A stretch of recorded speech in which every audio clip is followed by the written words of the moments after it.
बिस्मिल्लाहिर्रहमानिर्रहीम। अस्सलाम वालेकुम। पाकिस्तान फ्रंट में सलमान हैदर। कतर में हमास रहनुमाओं की रिहाइश गाहों पर इसराइली हमले के बाद आलमी मंजरनामे पर बड़ी हलचल जारी है। कतर ने इसराइली हमले का जवाब देने के लिए मुशावरत का अमल तेज कर दिया है। कतर के वजीर आजम शेख मोहम्मद बिन अब्दुर्रहमान अल सानी का कहना है कि इसराइल को जवाब कब और कैसे देना है, इसके लिए जगह और वक्त का तयन इलाकाई शराकतदारों से मशवरे के बाद करेंगे। दूसरी जानिब वज़ीर आज़म शहबाज शरीफ ने इसराइली जारहियत को रोकने के लिए उम्मत मुसलमा को इत्तेहाद का मशवरा दिया है। वज़ीर आज़म शहबाज शरीफ गैर मामूली हंगामी दौरे पर कतर पहुंचे। अमीर कतर शेख तमीम बिन हमदुल सानी से मुलाकात में वज़ीर आज़म ने कहा कि इसराइली जारहियत का मकसद इलाकाई इस्तेहकाम को नुकसान पहुँचाना है। इसराइली इश्तियाल अंगेजियों के खिलाफ अपनी सफ़ों में इत्तेहाद की ज़रूरत है। मशरिक़ वस्ता में इसराइल की जारहियत को रोकना होगा। पाकिस्तान मुश्किल वक्त में अमीर कतर शाही खानदान और कतर के अवाम के साथ है। वज़ीर आज़म शहबाज शरीफ ने गज़ा में अमन के लिए कतर के तामीरी सालसी के किरदार को भी सराहा। सऊदी अरब भी कतर के साथ खड़ा नजर आता है। शूरा कौंसिल के सालाना इजलास से खिताब में सऊदी वली अहद मोहम्मद बिन सलमान ने कहा कि हम कतर के साथ हैं, हम इसकी जानिब से उठाए जाने वाले हर इकदाम में साथ देंगे जिसके लिए तमाम तर सलाहियतें बरूए कार लाएंगे। मुत्तहिदा अरब अमारात के सदर शेख मोहम्मद बिन ज़ैद अल नह्यान और उर्दन के वली अहद हुसैन बिन अब्दुल्ला कतर का दौरा कर चुके हैं। दूसरी जानिब इसराइली वज़ीर आज़म कतर पर हमले को 9/11 से जोड़ने की कोशिश करते नजर आए हैं। एक बयान में नेतन्याहू ने कहा कि कतर पर इसराइली हमले को पाकिस्तान में उसामा बिन लादेन को निशाना बनाने के अमरीकी ऑपरेशन से तशबीह दी। 9/11 पर वीडियो पैगाम में नेतन्याहू ने कहा कि जिस तरह अमेरिका ने पाकिस्तान में उसामा बिन लादेन के खिलाफ कार्रवाई की, हमने भी इसी असूल पर अमल करते हुए कतर में कार्रवाई 7 अक्टूबर के हमले के मंसूबा साजों को निशाना बनाने के लिए की गई। नेतन्याहू ने खबरदार किया कि इसराइल मुस्तकबिल में भी दहशतगर्दों का पीछा करेगा, चाहे वो बैरून मुल्क ही क्यों ना हो। कतरी वज़ीर आज़म शेख मोहम्मद बिन अब्दुर्रहमान अल सानी की नेतन्याहू पर तनकीद करते हुए इसे अमन का कातिल करार दिया है। CNN को इंटरव्यू में शेख मोहम्मद बिन अब्दुर्रहमान अल सानी ने कहा कि नेतन्याहू दुनिया को कवानीन पर लेक्चर न दो, तुम खुद सारे कानून तोड़ रहे हो। दोहा में हमास के दफ्तर का अमरीकी दरख्वास्त पर खोला गया था, जिसका मकसद हमास के नज़रियात की हिमायत नहीं बल्कि खित्ते में अमन के क़याम और इस्तेहकाम के लिए मुज़ाकराती अमल को सहूलत फराहम करना था। तुमने हमला करके यरगमालियों के लिए किसी भी किस्म की उम्मीद पर पानी फेर दिया है। मुबस्सिरीन सूरत हाल को मुस्लिम उम्मा का इम्तिहान करार दे रहे हैं। इसी तरफ इशारा करते हुए बुध को वज़ीर दिफा ख्वाजा आसिफ ने मुस्लिम ममालिक को इसराइल के खिलाफ इत्तेहाद का मशवरा दिया था। एक्स पर अपने पैगाम में ख्वाजा आसिफ ने कहा था कि वक्त आ गया है कि मुस्लिम ममालिक एक बदमाश रियासत इसराइल के खिलाफ मुत्तहद हो जाएं। एजेंडा मुस्लिम दुनिया के साथ जामे तौर पर निपटने और इसके पास जो भी मुआशी ताकत है इसे बेअसर करना है। ये सोचना कि इसराइल के साथ नरम रवैया अख्तियार करना है उन्हें महफूज रखेगा, ये एक हिमाकत है। इसमें कोई शक नहीं कि इसराइल एक बदमस्त हाथी बन चुका है जिसने अमेरिका के इत्तेहादी, अमन के दाई और तनाज़ात के मरकजी सालिस कतर को भी नहीं बख्शा। ट्रंप की आशीर्वाद से ताकत के नशे में नेतन्याहू एक के बाद एक इस्लामी ममालिक को निशाना बनाते हुए नजर आते हैं। फलस्तीन कई दहाइयों से सियोनी फोर्सेस की बर्बरियत का शिकार है। अमरीकी आशीर्वाद से सियोनी फोर्सेस की खित्ते में दहशतगर्दी जारी है। मीडिया रिपोर्ट्स के मुताबिक इसराइली फौज मुसलसल लबनान और यमन में मुख्तलिफ इलाकों को निशाना बना रही है। तजियाकारों का कहना है कि यमन और लबनान के मामले में मुस्लिम ममालिक कतर जैसा रद्द-ए-अमल ना देकर इसराइल का हौसला बढ़ा रहे हैं। अभी इसराइल का हाथ ना रोका तो मुमकिन तौर पर अगला हतफ तुर्किया हो सकता है, जहां हमास के कई रहनुमा मौजूद हैं। तजियाकारों का कहना है कि इसराइल ने जब ईरान में इस्माइल हानिया को निशाना बनाया था, उस वक्त मुस्लिम ममालिक आंखें बंद ना करते तो यह दिन देखना ना पड़ता। अब भी वक्त है कि मुस्लिम ममालिक पूरी कुव्वत के साथ इसराइल का हाथ रोक दे, वरना एक के बाद एक सबकी बारी आएगी।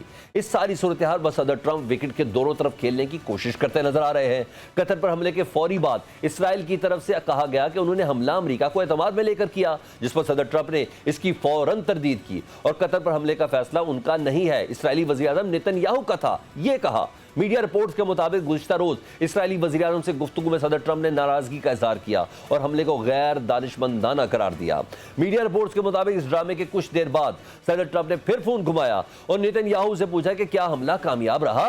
नेतन्याहू ने कहा उनके पास मुख्तसर मौका था और उन्होंने इसका फायदा उठाया। उधर वाशिंगटन में सदर ट्रंप का इशाया फलस्तीन के हक में नारों से गूंज उठा। रेस्टोरेंट में जंग मुखालिफ तंजीम कोड पिंक के मुजाहिरीन ने सदर ट्रंप और नायब सदर JD वेंस की आमद पर एहतजाज किया। तंजीम के कारकुनों ने फलस्तीन की आज़ादी के साथ सदर ट्रंप के खिलाफ भी नारे लगाए। दूसरी जानिब मीडिया रिपोर्ट्स के मुताबिक बरतानवी वज़ीर आज़म कीर स्टारमर और इसराइली सदर आइज़ैक हर्ज़ोग के दरमियान डाउनिंग स्ट्रीट में होने वाली मुलाकात एक सफारती झड़प में बदल गई। इब्तदाई लम्हात ही से मुलाकात की फिजा कशीदा रही। हाथ मिलाते वक्त दोनों रहनुमाओं के चेहरों पर मुस्कुराहट गायब थी। मीडिया रिपोर्ट्स के मुताबिक कियर स्टारमर ने कतर पर इसराइली हमले को नामुनासिब करार दिया। इस तरह के इकदाम गजा में जंगबंदी मुज़ाकरात और खित्ते में बरतानिया की पॉलिसी के लिए नुकसानदेह साबित हो सकते हैं। इन तमाम मामलों पर बात करने के लिए साबिक सफीर, साबिक सेक्रेटरी खारजा एजाज चौधरी साहब ने हमें ज्वाइन किया है। एजाज चौधरी साहब, 2 दिन पहले इसराइल ने कतर में हमला करके हमास की क़यादत पर हमला किया। आज कतर में वज़ीर आज़म शहबाज शरीफ ने कतर से ज़ाहिर यकजहती के लिए हंगामी दौरा भी किया। कतरी वज़ीर आज़म ये कह चुके हैं कि इसराइल को जवाब कब और कैसे देना है, इसके लिए जगह और वक्त का तयन इलाकाई शराकत दारों से मशवरे के बाद करेंगे। आपको ये सूरत हाल क्या बनती हुई नजर आ रही है? सूरत हाल ये है कि इसराइल इस वक्त बिल्कुल बेलगाम हो चुका है। बैनुल अक़वामी कवानीन तो पहले ही खत्म थे और अब तो इसराइल की इतनी बड़ी जारहियत है कि एक मुल्क है जो अमन की खातिर वहां पे मुशावरत कराता है। और पहले उन्होंने अफगान तालिबान को भी इसी तरह अमेरिका के कहने पर दफ्तर दिया था। अब इस तरह भी उन्होंने यही किया कि भाई किसी तरीके से अमन आ जाए। अब एक ऐसे मुल्क को जो अमन की कोशिशें कर रहा है, आप अंदर आके जारहियत करते हैं और जस्टिफाई करते हैं कि जी 9/11 के बाद अमेरिका ने भी अटैक किए थे, हम भी कर सकते हैं। तो ये एक बहुत ही खतरनाक सूरत हाल है, बहुत ही खतरनाक ट्रेंड है। अगर ये इस तरीके से करते जाएंगे तो अब अरब मुल्कों को अंदाजा हो जाना चाहिए कि ये इसराइल जो है, ये जब तक इसको कोई लगाम ना डालेंगे, ये जब तक मिलकर कोई कलाए अमल नहीं करेंगे। अकेला कतर क्या कर सकता है जी, क्या कर सकता है मुझे बताएं। कतर उनसे कोई जंग कर सकते हैं? उस पोजीशन में है, ठीक है, उनके पास $14 अरब का डिफेंस बजट है, लेकिन ये सारा साजो सामान तो नहीं इस्तेमाल हो सकता जब तक कि आपके पास कोई मैन पावर ना हो, जब तक आपके पास ट्रेन लोग ना हो, आपकी स्ट्रेटेजिक डेप्थ ना हो। तो इस वजह से मेरा ख्याल है कि अभी उनके पास एक ही हल है इन सारे मुल्कों के लिए कि ये मिल बैठे, सर जोड़ें और कहें कि भाई इसराइल की जो जारहियत है आज कतर के ऊपर है, कल को दूसरे किसी अरब मुल्क के ऊपर होगी, तो इनको मिलकर कुछ काम करना है। जहां तक आपने पाकिस्तान की बात की, बिल्कुल पाकिस्तान ने दुरुस्त किया। पाकिस्तान को जारहियत के खिलाफ अपनी जो हमायत है वो देनी चाहिए थी, कतर को हमने दी है। हमने फलस्तीनियों का भी हमेशा साथ दिया है। तो हमारी इखलाकी, हमारी सियासी इमदाद उनके साथ है। जंग अलबत्ता हमारी जंग में हम नहीं कूद सकते क्योंकि हमारी अपनी एक जंग जारी है हमारे मशरिक में ईरान हिंदुस्तान के साथ। जी अच्छा एजाज साहब, इसराइली वज़ीर आज़म नेतन्याहू ने ना दोहा हमले को पाकिस्तान में उसामा बिन लादेन से हमले से जोड़ने की कोशिश की है। यहाँ तक कहा कि अमेरिका ने पाकिस्तान में उसामा बिन लादेन के खिलाफ कार्रवाई की थी, हमने भी इसी असूल पर अमल किया है। देखें, उस वक्त एक दहशतगर्दी के खिलाफ जंग लड़ रहे थे। पाकिस्तान ने जितना अलकायदा को पकड़ा और मारा है, वो अगर पाकिस्तान ना करता तो मैं कहता हूँ अलकायदा खत्म ही नहीं हो सकती थी। और अमेरिका आज तक ममनून है इसके लिए। लेकिन जो अमेरिका ने वो उस वक्त किया पाकिस्तान के इसके अंदर, वो दोनों उसमें नुकते हैं। एक पाकिस्तान की इंटेलिजेंस फेलियर थी कि वो कैसे उसके अंदर आ गया वो बात, ठीक है जी। लेकिन वो इंटेलिजेंस फेलियर तो फिर अमेरिका की भी हुई थी। 9/11 पे कैसे उन पे हमले हो गए उसको। दूसरी बात ये कि अमेरिका ने भी वो जारहियत की थी, कोई अच्छा कदम नहीं था। और पाकिस्तान ने उनको बताया था कि जनाब ये आपने बिल्कुल गलत काम किया, अगर आप हम हमारे पार्टनर बने हैं तो आप हमारे साथ मिलकर करें। लेकिन अमेरिका के अंदर ये आपको पता है कि ये टेंडेंसी है कि वो जो है ना, वो पार्टनरशिप्स जो है करता तो है लेकिन उस तरह निभाता नहीं है जिस तरह चीन है ना। वो चीन तो साथ देता है ना, एक बार पार्टनर बन जाए। अमेरिका के अंदर ये बदकिस्मती से ये नहीं है।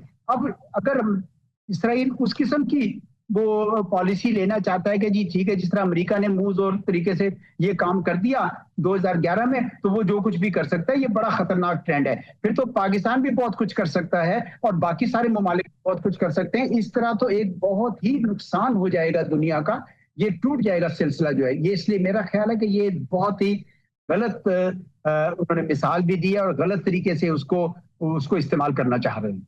नहायत मुदल्लिल बात है। साबिक सफीर, साबिक सेक्रेटरी खारजा एजाज चौधरी साहब हमसे बात कर रहे थे। पाकिस्तान फ्रंट इस ब्रेक के बाद। पंजाब के मुख्तलिफ इलाके ताहाल सैलाब की लपेट में है। दरियाए चनाब का एक और बड़ा रेला मुल्तान की जानिब तेजी से बढ़ रहा है। तहसील जलालपुर पीरवाला में सैलाबी रेलों से शदीद तबाही मची हुई है।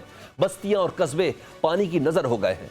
जलालपुर पीरवाला शहर को चारों जानिब से सैलाबी पानी ने घेर लिया है। 3 लाख से ज्यादा शहरी महसूर है। आसपास 14 फीट पानी खड़ा है। हर तरफ क़यामत के मनाज़िर हैं, जबकि शहर को मुकम्मल तबाही से बचाने के लिए उच्च शरीफ रोड में शगाफ डाल दिया गया है। जलालपुर पीरवाला शहर से हंगामी बुनियादों पर लोगों का इनखला जारी है। खान बेला, मोहाना और संदेला में सैलाब मुतासिन की कश्तियां उलट गईं। मुजफ्फरगढ़ की तहसील अलीपुर में भी हर तरफ पानी ही पानी है। लत्तीमाड़ी में भी सैलाब मुतासिन की कश्ती उलटने का वाक़या पेश आया। हादसा में बच्चे समेत 3 अफराद डूब कर जाँ भाग हुए। 19 लोगों को जिंदा बचा लिया गया। 8 अफराद ताहाल लापता है। दूसरी जानिब दरिया सतलुज में भी बकान पतन के मकाम पर ऊंचे दर्जे के सैलाब से पानी राजी का, बहादुर का, शर्की और कासम का करीब बंद टूटने से पानी मजीद आबादियों में दाखिल हो गया। बाहुल नगर के करीब भी मुतासिन की कश्ती उलट गई, जिसमें सवार 18 अफराद को बचा लिया गया, जबकि 2 की तलाश जारी है। चेयरमैन एनडीएमए लेफ्टिनेंट जनरल इनाम हैदर का कहना है कि सैलाब से मुतासर इलाकों से 25 लाख लोगों का इनखला किया गया। सैलाब से फसलों को शदीद नुकसान पहुंचा है। वफाकी वजीर मौसमियाती तब्दीली मुसद्दिक मलिक के हमरा ब्रीफिंग में चेयरमैन एनडीएमए ने कहा कि पानी का दबाव कम करने के लिए कुछ इलाकों में बंद तोड़ना होंगे। बहुत सारे लोगों को हिफाजती मकामात पर पहुंचा दिया गया, जिसमें तकरीबन पंजाब से 24 लाख लोग निकाले गए हैं अपने उन इलाकों से जहां पर पानी में डूब जाने का अंदेशा था। 5000 से ज्यादा देहात या विलेजेस जो इस वक्त मुकम्मल तौर पर ज़ेरे आब हैं, जिसकी रिकवरी में कुछ वक्त लगेगा। जो फसलें तबाह हुई हैं, जिसमें चावल की फसल, कपास और कुछ इलाकों में शुगर केन की फसल भी तबाह हुई, तमाम इम्पैक्ट को कैलकुलेट किया जाएगा। हम मुकम्मल तौर पर अपने आप को रिकवर करने के साथ साथ उन इलाकों को दोबारा से रेजिलिएंट बना सकें जहाँ पर ये खतरात शायद दोबारा पाकिस्तान को उसका सामना करना पड़े। सिंध को तो 25 अगस्त से लेके आज तक अभी तक रोज की खबर जाती है कि पानी का कितना फैलाव है। उन्होंने बड़ी मौसर तैयारी की है। अल्लाह ना करे कभी तबाही आए, मगर कोई भी मुश्किल वक्त पाकिस्तान में आए तो उस वक्त हम कोई तफरीक नहीं करेंगे। हम यक आवाज हैं, यक जान हैं और सिंध के साथ कंधे से कंधा लगाए खड़े हैं। पंजनत के उस पार पूरा पाकिस्तान खड़ा है। वजारत आबी वसाइल की रिपोर्ट के मुताबिक दरियाए चनाब में पंजनित बराज के मकाम पर इंतहाई संगीन सूरत हाल है, जहाँ पानी की आमद और अखराज 6,66,000 क्यूसिक रिकॉर्ड हुआ। तरीमू बैराज पर 1,78,000 क्यूसिक पानी के साथ निचले दर्जे का सैलाब है। दरिया रावी में बल्लो की बैराज पर पानी की आमद 63,000 और अखराज 53,000 क्यूसिक है, जबकि सधनाई बैराज पर ऊंचे दर्जे का सैलाब है और पानी की आमद और अखराज 78,000 क्यूसिक है। दरिया सतलुज में गंडा सिंह वाला पर इंतहाई ऊंचे दर्जे का सैलाब है। दरिया सिंध में गुड्डू बैराज पर दरमियाने दर्जे का सैलाब है, जहां पानी की आमद 5,02,000 और अखराज 4,75,000 क्यूसिक रिकॉर्ड किया गया। पंजाब के बाद सैलाब का अगला पड़ाव सिंध में है। अगले 24 से 48 घंटे इंतहाई अहम है। पंजाब हुकूमत की कारकर्दगी स्टेज पर कहां तक पहुंची है? आशिक हुसैन शाह करमानी साहब, वजीर ज़राअत पंजाब, हमारे साथ मौजूद हैं। आशिक करमानी साहब, पंजाब में बदस्तूर सैलाबी सूरत हाल है। मुल्तान की तहसील जलालपुर पीरवाला में 14 फीट पानी मौजूद है। मुख्तलिफ इलाकों में तो कश्तियां भी उलटने के वाक़यात सामने आए हैं। रेस्क्यू ऑपरेशन में आने वाले चैलेंजेस से निपटने के लिए पंजाब हुकूमत की थोड़ी ज़रा हिकमत अमली से मुतालिक बताएं। बिस्मिल्लाहिर्रहमानिर्रहीम जी, बहुत शुक्रिया अपने प्रोग्राम पे दावत देने के लिए। ये पहली मर्तबा हमने इतने हाई फ्लड फ्लोज देखे हैं पंजाब के अंदर, जहाँ पे 3 दरियाओं के अंदर बैक वक्त तुगयानी आई और 3 दरियाओं के अंदर शदीद फ्लड्स देखने को मिले। अगर आपने पहले देखा हो कि बारिशों का सिलसिला भी अनप्रेसिडेंटेड था, लेकिन बारिशों के अंदर से पानी विद इन आवर्स तमाम बड़े शहरों से हमारी टीम जो थी वो उनको हटा देती थी, पंप आउट कर देती थी।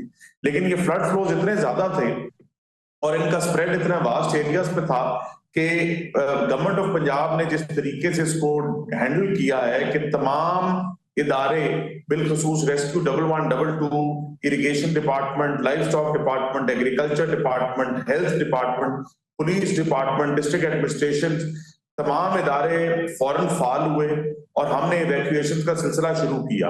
इवैक्यूएशन के साथ साथ हमने एनिमल इवैक्यूएशन का सिलसिला भी शुरू किया और हमने तकरीबन एनिमल्स की अगर मैं बात करूं तो 1.6 मिलियन एनिमल्स हमने इवैक्यूएट करवाए। उसके बाद सीएम साहिबा ने ये हदायत दी कि अब उन लोगों तक हमने रीच आउट करना है जो लोग अभी भी बन पर हैं या कुछ लोग जो दरिया के अंदर हैं, जिनके जानवर अंदर हैं और बाकी बाहर लोग आ गए हैं। तो agriculture department, livestock department, health department, clinic of boats बनी, क्लिनिक ऑन बोट्स, उन्होंने लोगों तक रीच आउट किया, उनका खाना लेकर, उनकी मेडिकेशन लेकर। इन केस ऑफ ये एग्रीकल्चर और लाइफ स्टॉक की अगर बात करें तो हमने फॉडर सप्लाई, हमने साइलेज सप्लाई, वंडा सप्लाई लोगों के घरों तक लेकर गए, डोर स्टेप तक लेकर गए, बिकॉज सीएम की बड़ी क्लियर इंस्ट्रक्शंस थी कि हमने किसी का वेट नहीं करना। आशिक साहब, थोड़ा जरा प्लान से मुतालिक भी बताएं ना, पंजाब में कौन कौन सी फसलें सबसे ज्यादा मुतासर हुई हैं और जो पोस्ट सैलाब फूड सिक्योरिटी है, चैलेंजेस तो होंगे, उससे निपटने के लिए हुकूमत ने क्या स्ट्रेटेजी डेवलप की है?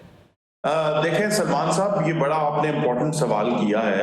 मैं आपसे गुजारिश करूं कि अभी आप एग्जैक्ट एस्टिमेट्स तो नहीं लगा सकते कि कितनी फसल डैमेज हुई है, कितना नुकसान हुआ है, बिकॉज अब अल्हम्दुलिल्लाह पानी रिसीव करना शुरू हो गया है और जिस तरीके से ये पानी नीचे बैठता जाएगा, चीफ मिनिस्टर साहिबा की वाज़ेह इंस्ट्रक्शंस हैं टू द डिस्ट्रिक्ट एडमिनिस्ट्रेशन कि आप साथ साथ तखमीने लगाएंगे, लॉ शीट्स तैयार करेंगे ताकि लोगों को उनके नुकसान का अजाला किया जाए। लेकिन अगर मैं ये बात करूं कि पंजाब के अंदर हमारे पास अभी जो डेटा आ रहा है, बिकॉज पानी तो खड़ा हुआ है बहुत सारी जगहों पे और साउथ पंजाब के अंदर अब इन्होंने हिट करना शुरू कर दिया, तो अभी जो मेजर क्रॉप्स इस सीजन में लगी हुई हैं वो है शुगर केन, वो है राइस और वो है कॉटन। अब जिस तरीके से ये पानी मजीद आगे चलता जा रहा है टुवर्ड साउथ पंजाब, उस सिनेरियो के अंदर शुगर केन ज्यादा हिट होगा, उस सिनेरियो के अंदर कॉटन ज्यादा हिट होगा। तो मैं अगर ये बात करूं कि कितना एकड़ेज ऑफ लैंड इनंडेट हुई है थ्रू सैटेलाइट इमेजेस, हमने सैटेलाइट इमेजरी के थ्रू मैं आपसे ये बात कर रहा हूं, तो तकरीबन 1.7 मिलियन एकड़ के करीब जो है वो पानी में इनंडेट हुआ है। अब मैं आगे आपसे गुजारिश करूं कि अब अगला सवाल ये आता है कि जी कितनी एरिया पे क्रॉप्स थी जो कि अफेक्ट हुई हैं, वो तकरीबन 1.3 मिलियन एकड़ जो थे वो क्रॉप लैंड जहां पे फसलें खड़ी थी वो अफेक्ट हुई हैं। लेकिन ये भी मैं आपको बताता जाऊं कि ये जो पिछले सोशल मीडिया पे और टीवी पे हम देख रहे हैं कि जी 60% राइस डैमेज हो गया है, इतने परसेंट शुगर केन डैमेज हो गया है, ये बात बिल्कुल अभी कोई भी इस चीज का एग्जैक्ट फिगर नहीं कोट कर सकता। लेकिन हमारे ऑब्जर्वेशन के नजदीक जो चावल की फसल जो कि पंजाब भर के अंदर 6.4 मिलियन एकड़ पर थी, उसके अंदर से अगर मैं नुकसान की बात करूं तो तकरीबन 10% के करीब हुआ है, जो कि सैटेलाइट इमेजरी के थ्रू हमने आइडेंटिफाई किया है। अगर मैं बात करूं शुगर केन की, तो वो पंजाब भर के अंदर तकरीबन 2.2 मिलियन एकड़ पे शुगर केन था। उसकी अगर नुकसान की बात करें तो तकरीबन 5% उसका नुकसान हुआ है। अगर मैं कॉटन की बात करूं तो कॉटन के ऊपर भी जो हमने देखा कि वो कॉटन हमारे पास तकरीबन 3.15 मिलियन एकड़ पे कॉटन है पूरे पंजाब में, उसके अंदर तकरीबन 1.7% का जो नुकसान है। और यही 3 मेजर क्रॉप्स थी। लेकिन एग्जैक्ट चीज को आइडेंटिफाई करना और एग्जैक्ट फिगर कोट करना, वो जब तक पानी मुकम्मल तौर पे सेटल डाउन नहीं करेगा, इस चीज का नहीं एग्जैक्ट आइडिया लगाया जा सकता। बहुत शुक्रिया वज़ीर ज़राअत पंजाब आशिक हुसैन शाकिरमानी हमसे बात कर रहे थे। अब हमारे साथ मौजूद हैं डीजी पीडीएमए इरफान अली काठिया साहब, ताकि सूरत हाल तो जान सकें कि इस वक्त पंजाब में पानी उतरना अगर शुरू हुआ है तो कब तक ये रेस्क्यू का काम मुकम्मल होगा और सिंध में पानी का कितना बड़ा रिले ने दाखिल होना है और आखिर कब। इरफान काठिया साहब, आप इस वक्त सैलाब की फ्रंट लाइन पर हैं। जनूबी पंजाब, खासतौर पर मुल्तान, जलालपुर, पीरवाला, अलीपुर और आसपास के इलाकों में सैलाब की अपडेट्स क्या हैं? कब तक पानी नीचे उतरने की उम्मीद है? जी बिस्मिल्लाहिर्रहमानिर्रहीम। इस वक्त ओवरऑल अगर देखा जाए तो मुल्तान के ऊपर जो प्रेशर था वो ग्रेजुअली डिक्रीज कर रहा है और घंटे से एविएशन एक्टिविटी बड़ी तेजी से चल रही है। आज कभी 5 हेलीकॉप्टर्स जो इस वक्त हम पीडीएमए ने एंगेज किए, इस वक्त वो तमाम कर रहे हैं लोगों को।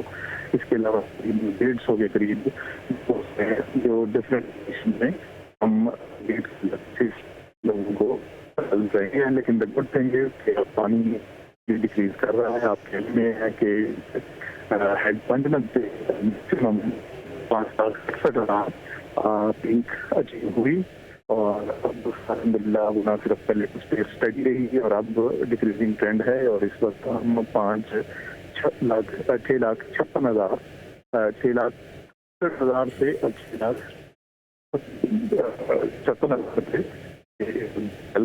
देर बाय कि इंशाल्लाह अगले 12 से 18 घंटे के अंदर पानी काफी हद तक रिसीड करेगा मुल्तान से भी। और जो लोगों की यहाँ पे खासतौर पे बेड के इलाके में और जलालपुर पीरावाला में जो सफरिंग्स हैं उसमें काफी हद तक कमी आएगी। इसके साथ साथ ओवरऑल पंजाब में हमारे 28,000 इस वक्त तक मुतासिर हो चुके हैं, तकरीबन 4.5 मिलियन लोग जो हैं वो किसी न किसी फॉर्म में मुतासिर हुए हैं और अनफॉर्चुनेटली अब तक जो डेथ टॉल है वो 81 डेथ हो चुकी हैं।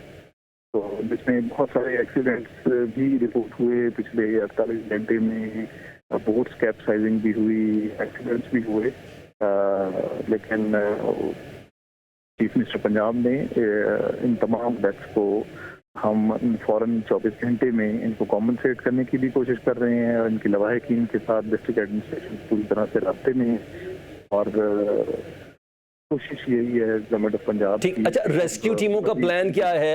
ये लोग कब तक इस एरिया के अंदर रहेंगे? और क्योंकि आपने बताया कि पानी अब उतरना शुरू हो गया है, जो एक्सपेक्ट किया जा रहा था, उस टाइमलाइन को आप लोग मीट कर रहे हैं?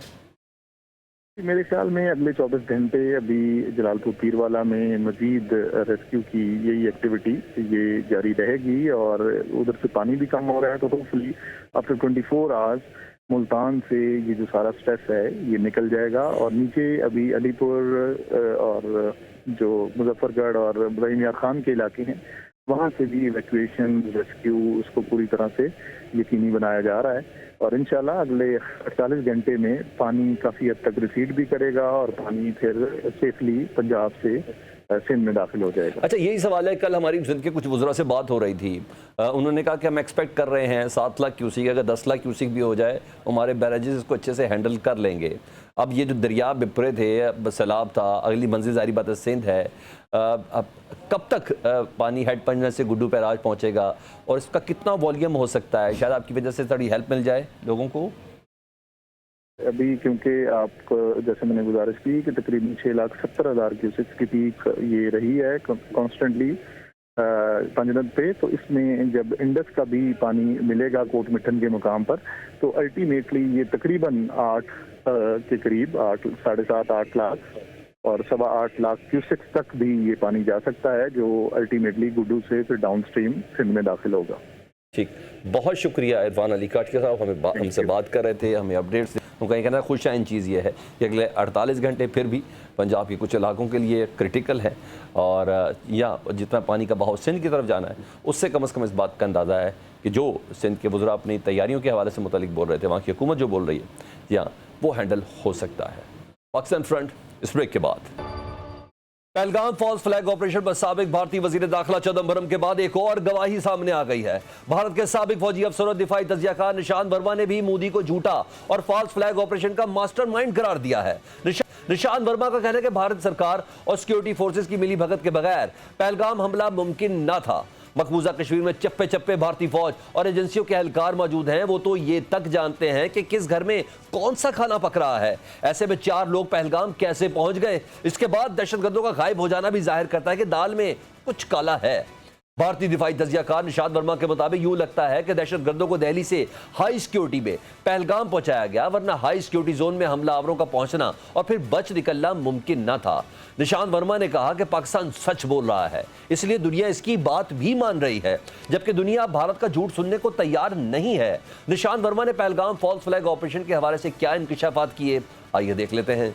भारतीय फजाइया, बहरिया और बरी फौज में इख्तलाफात खुलकर सामने आ गए हैं। मोदी सरकार के मुतनाज़ा थिएटराइजेशन मंसूबे ने भारतीय फौज में नए तजादात पैदा कर दिए हैं। भारतीय army chief general Upendra Dwivedi मुतनाज़ा थिएटराइजेशन मंसूबे के हामी हैं।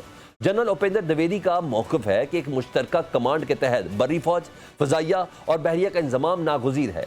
नई दिल्ली के मानिक शाह सेंटर में गुफ्तगू करते हुए भारतीय आर्मी चीफ ने कहा कि आज नहीं तो कल मुश्तरका कमांड को इख्तियार करना होगा। जनरल उपेंद्र द्विवेदी ने कहा कि मुतअद्दिद एजेंसियां जैसे BSF, ITBP, साइबर और खलाई यूनिट्स, अस्ट्रो, सिविल डिफेंस, रेलवे और रियासती इंतजामिया एक मुश्तरका कमांड के तहत काम करती है। कमांड का इत्तेहाद तालमेल के लिए इंतहाई ज़रूरी है। भारतीय चीफ मार्शल AP सिंह और बहरिया के सरबराह एडमिरल दिनेश के त्रिपाठी मुश्तरका कमांड मंसूबे के शदीद मुखालिफ हैं। दोनों ने रन संवाद सेमिनार में मंसूबे के फौरी नफाज की मुखालफत की है। भारतीय जरीदे द इकनॉमिक टाइम्स की रिपोर्ट के मुताबिक air chief marshal Amarpreet Singh ने थिएटराइजेशन मंसूबे के जल्दबाजी में नफाज पर शदीद तहफ़्फ़ुज़ात का इज़हार किया है। अमरप्रीत सिंह का कहना है कि इस वक्त हर चीज़ में खलल डालते हुए एक नया ढांचा बनाना अच्छा ख्याल नहीं है। भारत को किसी दूसरे मुल्क की तर्ज पर अपनी फौजी साख और हिकमत अमली को तब्दील नहीं करना चाहिए, क्योंकि हर मुल्क की अपनी मखसूस दिफाई ज़रूरियात होती हैं। भारतीय chief of staff general Anil Chauhan भी फौज में इख्तलाफात का इतराफ़ करते हैं। जनरल अनिल चौहान का कहना है कि मुल्क के बेहतरीन मफाद में इख्तलाफात को हल करने की ज़रूरत है। तज्जियाकारों का कहना है कि थिएटराइजेशन मंसूबे पर इदारा जाती इख्तलाफात मोदी सरकार की फौजी तंजीम नौ की ख्वाहिश पर अमल की सलाहियत पर भी सवाल उठाते हैं। मोदी सरकार का थिएटराइजेशन मंसूबा असल में फौजी कमांड का मुकम्मल सियासी कंट्रोल हासिल करने की एक कोशिश है, जिसे भारतीय फौज में पेशावराना हलकों की तरफ से सख्त मज़ामत का सामना है। बीजेपी की सियासी मुदाखलत ने भारतीय फौज को पेशावराना बुनियादों से महरूम कर दिया है। दिफाई मारीन का कहना है कि बर्री फौज, फ़िज़ाइया और बहरिया के दरमियान इख्तलाफात को अवामी सतह पर लाना भारत के जंगी नज़रिए में हम आंगी के फुकदान को जाहिर करता है, जिससे इसकी फौजी तैयारी के दावों पर शक पैदा होते हैं। निशांत वर्मा के बयान और भारतीय फौज में इख्तलाफात पर बात करने के लिए हमें ज्वाइन किया है सीनियर दिफाई तजियाकार ब्रिगेडियर रिटायर्ड अहमद सईद मिन्हाज साहब से। अहमद सईद मिन्हाज साहब, अब साबिक वज़ीर दाखिला पी चिदम्बरम के बाद भारत के ये साबिक फौजी अफसर हैं निशांत वर्मा, उन्होंने भी मोदी को झूठा और पहलगाम फॉल्स फ्लैग ऑपरेशन का मास्टरमाइंड करार दिया है। निशांत वर्मा कहते हैं कि लगता है कि दहशतगर्दों को हाई सिक्योरिटी में दिल्ली से पहलगाम पहुंचाया गया। इस इंकशाफ पर क्या कहेंगे आप? जी बिल्कुल, देखें, जहां तक फॉल्स फ्लैग ऑपरेशंस की एक ट्रेल का ताल्लुक है, हिस्ट्री का ताल्लुक है, तो इंडिया इस वजह से बड़ा बुरी तरह एक्सपोज हुआ पूरी दुनिया के अंदर, स्पेशली पाकिस्तान के साथ। आप 99 का इंसिडेंट को ले लें, उड़ी ले लें, बालाकोट वाले इंसिडेंट को ले लें, अभी जो पहलगाम वाले इंसिडेंट हुए हैं, तो अब लोग भी वहां के तंग आ चुके हैं, बिकॉज वहां पर जो अफवाज हैं या उनकी लॉ एनफोर्समेंट एजेंसीज हैं, दो कि उनको लोकल रेजिस्टेंस का भी कश्मीर में सामना करना पड़ता है, लेकिन एट द सेम टाइम जो पॉलिटिकल ऑब्जेक्टिव्स को अचीव करने के लिए अपने जो मिलिट्री की या पुलिस की या बॉर्डर सिक्योरिटी फोर्सेस के लोगों को जिस तरह से वो इस्तेमाल करते हैं और उनके फिर मारे जाने के ऊपर एक नया बयानिया बनाते हैं, उसकी लोग बहुत रेजिस्टेंस कर रहे हैं।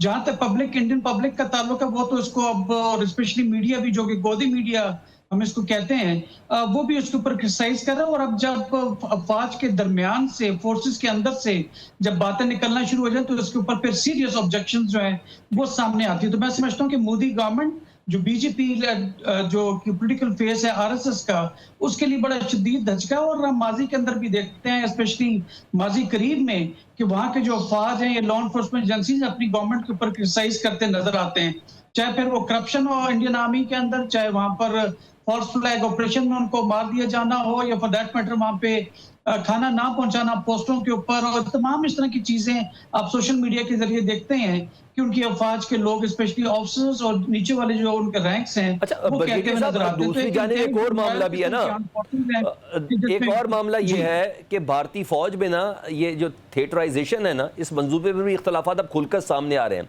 तीनों अफवाज के जो सरबराह हैं खुलेआम तहफ़्फ़ुज़ात का इजहार कर रहे हैं। कहा जाता है कि मोदी फौज को सियासी मकासद के लिए इस्तेमाल करना चाहते हैं, जिस पर फौज में रिजेंटमेंट भी पाई जा रही है।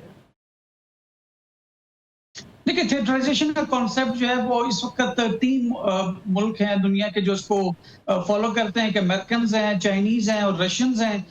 इनके एम्बिशंस जो है वो हमेशा अपनी ट्रांस बाउंड्री होता है, अपनी बाउंड्री से बाहर निकलकर अपने इन्फ्लुएंस को बढ़ाने के हिसाब से उन्होंने थिएटराइजेशन कर रखी है।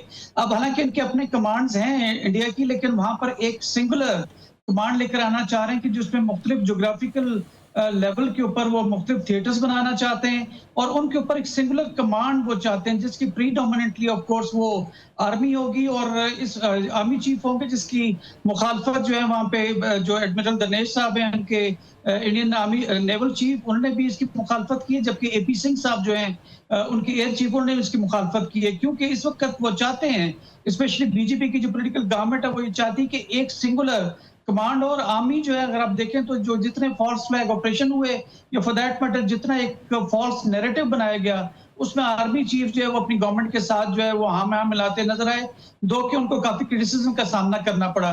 तो ये थिएटराइजेशन का कॉन्सेप्ट जो है, ये अगेन फिर वही जो कहते हैं ना कि रिविजनिस्ट स्टेट है इंडिया, उसको ये एक नई हवा देता है, एक नई जो है वो जला बख्शता है, जो कि मैं नहीं समझता कि वो साउथ एशिया के अंदर इस तरह की हरकतें कर सकता है। लेकिन पॉलिटिकल एडवांटेज के लिए एक सिंगुलर कमांड जो है आर्मी, नेवी और एयरफोर्स की, वो मेरा ख्याल है बीजेपी के पॉलिटिकल एजेंडे को मीट करती है, इसलिए बात की जा रही है। तो बड़े खुल के चीजें सामने आ रही हैं, और मैं समझता हूँ कि इंडियन आर्मी के लिए खास करके ये चीज बेहतर नहीं होगी। पाकिस्तान के लिए ऑफ कोर्स बेहतर है कि जितना वो टूटेंगे आपस में, या जितना उनकी आपस में डिफरेंसेस सामने आएंगे, वो पाकिस्तान के खिलाफ ऑफेंसिव नहीं कर सकते। उनकी डॉक्ट्रिन्स और स्ट्रेटजीज भी हैं, वो भी इसको सपोर्ट नहीं करती हैं। ठीक जी, कम अपनी जान निछावर करने से कम नहीं होंगे। इनका एसार और जुर्रत आने वाली नस्लों के लिए मिशल राव रहेगी। वज़ीर रेलवे हनीफ अब्बासी रावलपिंडी में मेजर अदनान शहीद के घर पहुंचे तो वहां जज्बाती मनाजर देखने को मिले। हनीफ अब्बासी ने मेजर अदनान शहीद के कमसिन बेटे को उठाया। इस मौके पर मेजर अदनान शहीद के वालिद ने पाकिस्तान जिंदाबाद के नारे लगाए तो उनका कमसिन पोता हाथ उठाकर जवाब देता नजर आया। आइए देखते हैं वो जज्बाती लम्हात। ये मनाजिर दुनिया और पाकिस्तान के दुश्मनों के लिए पैगाम है कि पाकिस्तान महज एक मुल्क नहीं बल्कि एक नज़रिया है, एक ऐसा नज़रिया जो ईमान, कुर्बानी, जज्बे शहादत और जदीद अस्करी कुव्वत पर कायम है। पाकिस्तानी फ़ौज का सबसे बड़ा सरमाया इसके वो जवान और अफसर हैं जो अपनी जान की परवाह किए बगैर वतन की खातिर लड़ते हैं और शहादत के आला रुतबे पर फायज होने को सादत दारैन मानते हैं। दुनिया की कोई और फौज ऐसी मिसालें पेश करने से कासिर है। यही वो जज्बा है जो पाकिस्तान को नाकाबिले तस्खीर बनाता है। वैसे तो आज 11 सितंबर भी है, दुनिया की तारीख का रुख बदलने वाला दिन। सानिया 9/11 को 24 बरस बीत गए। 11 सितंबर 2001 को world trade centre, pentagon, Pennsylvania में तैयारों से हमले किए गए थे। अलकायदा के खुदकुश हमलावरों ने 4 तैयारों को अगवा करके अमेरिका के अहम मराकज़ को निशाना बनाया। हमलों में 77 ममालिक से ताल्लुक़ रखने वाले 3000 अफराद हलाक हुए। अमरीकी एयरलाइंस फ्लाइट 11 और यूनाइटेड एयरलाइंस फ्लाइट 175 को न्यूयॉर्क के वर्ल्ड ट्रेड सेंटर की शुमाली और जनूबी टावर से टकरा दिया गया था। सिर्फ 17 मिनट के वक्फे से टावर्स को निशाना बनाया गया जो आग और धुएं में घिर गए और 2 घंटे के अंदर ज़मींबोस हो गए। एक और तैयारा अमेरिकन एयरलाइट फ्लाइट 77 अमरीकी महकमा दिफा के हेडक्वार्टर पेंटागन से टकराया। चौथा तैयारा यूनाइटेड एयरलाइंस फ्लाइट 93 पेंसिल्वेनिया के इलाके शैंक्सवेल में उस वक्त गिरकर तबाह हुआ जब मुसाफिरों ने अगवाकारों को काबू करने की कोशिश की। ख्याल है कि हाईजैकर्स का हदफ अमरीकी कांग्रेस की बिल्डिंग थी। यह मंसूबा अलकायदा के सरबराह ओसामा बिन लादेन की निगरानी में बनाया गया जबकि खालिद शेख मोहम्मद को इसका मास्टरमाइंड करार दिया जाता है। सदर बुश ने 11 सितंबर 2001 को हमलों के बाद दहशतगर्दी के खिलाफ जंग का ऐलान किया। अमेरिका ने उसी साल अलकायदा को जिम्मेदार करार देकर अफगानिस्तान पर हमला कर दिया जिसका आगाज 7 अक्टूबर को अफगानिस्तान में ऑपरेशन एंड्योरिंग फ्रीडम के नाम से किया गया। 9/11 हमलों के बाद दुनिया भर में पाकिस्तान अमेरिका का सबसे अहम और दहशतगर्दी के खिलाफ फ्रंटलाइन इत्तेहादी बनकर सामने आया था। 2011 में एबटाबाद ऑपरेशन के दौरान बिन लादेन को हलाक कर दिया गया। खालिद शेख मोहम्मद ताहाल ग्वांतानामो बे में कैद है। वर्ल्ड ट्रेड सेंटर के ट्विन टावर्स के मलबे को वहां से उठाने में 8 माह लगे थे। ग्राउंड जीरो पर एक म्यूजियम बन चुका है और इसके इर्द गिर्द मुख्तलिफ डिजाइन की इमारतें खड़ी हो चुकी हैं। अब ट्विन टावर की जगह वर्ल्ड ट्रेड सेंटर या फ्रीडम टावर तामीर हो चुका है जिसकी ऊंचाई 1776 फीट है और ये तबाह होने वाले शुमाली टावर जिसकी ऊंचाई 1368 फीट थी से 408 फीट बुलंद है। पेंटागन की तामीर नौ में 1 साल से भी कम वक्त लगा और अगस्त 2002 में पेंटागन का अमला वापस उसी जगह पहुंच चुका था। अब 2025 में सदर ट्रंप ने महकमा दिफा यानी पेंटागन का नाम तब्दील करके डिपार्टमेंट ऑफ वॉर कर दिया है। 6 सितंबर को सहाफ़ियों से गुफ्तगू करते हुए सदर ट्रंप ने कहा अब वक्त आ गया है कि चीज़ों को उनके असल नाम से पुकारा जाए। महकमा जंग के नाम की तब्दीली दुनिया को एक वाज़े और ताकतवर पैगाम देगी कि अमेरिका किसी भी चैलेंज के लिए तैयार है। पाकिस्तान फ्रंट से सलमान हैदर को इजाज़त दीजिए। अल्लाह हाफिज़।